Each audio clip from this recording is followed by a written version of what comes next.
Floods. The dangers are often underestimated, threatening property and lives. Flooding is one of the deadliest natural disasters. With incredible force, a flash flood can sweep away a person in just 6 inches of water and a large vehicle in only 2 feet of water. So it's important to be prepared and know what to do. Never try to walk or swim through a flooded area if there's moving water. If you come upon a flowing stream where water is above your ankles, stop, turn around, and go another way.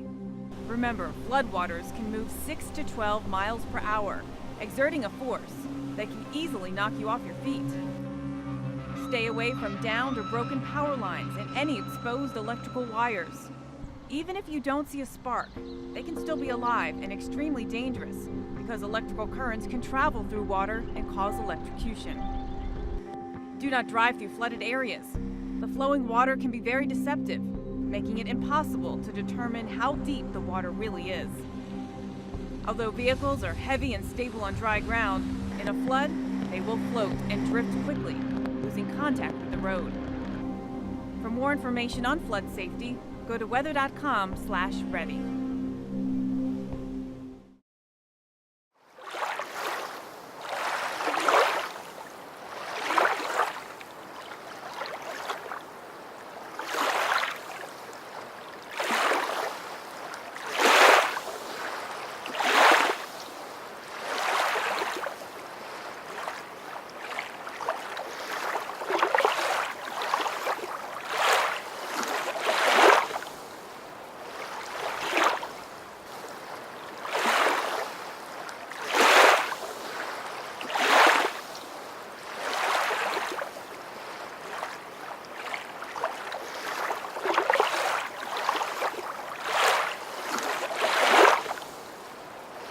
Sharon Zimbricki was driving home from work that morning on this section of road.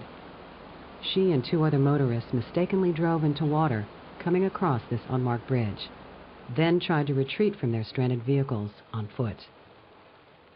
The water rose very quickly in my car. My car began to float, and we lost hold of the car and were swept off the bridge. I could feel the guardrail from the bridge from the tips of my feet, so I knew it was already very deep.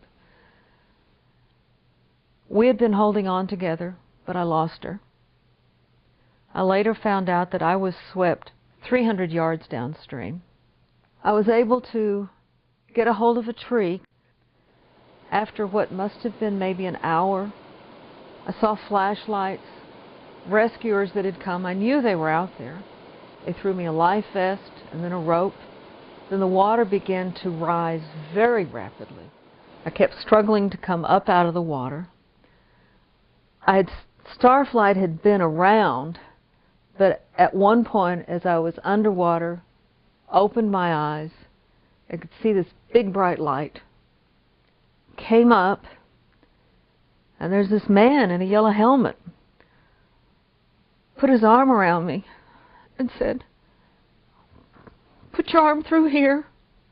Put your arm through here," and secured me to the harness. Cut the rope that had me tied to the tree with the firefighter and lifted me out of the water. Sharon is lucky to be alive. Her last-minute 911 call alerted rescuers. The following day, divers found the bodies of the other motorists.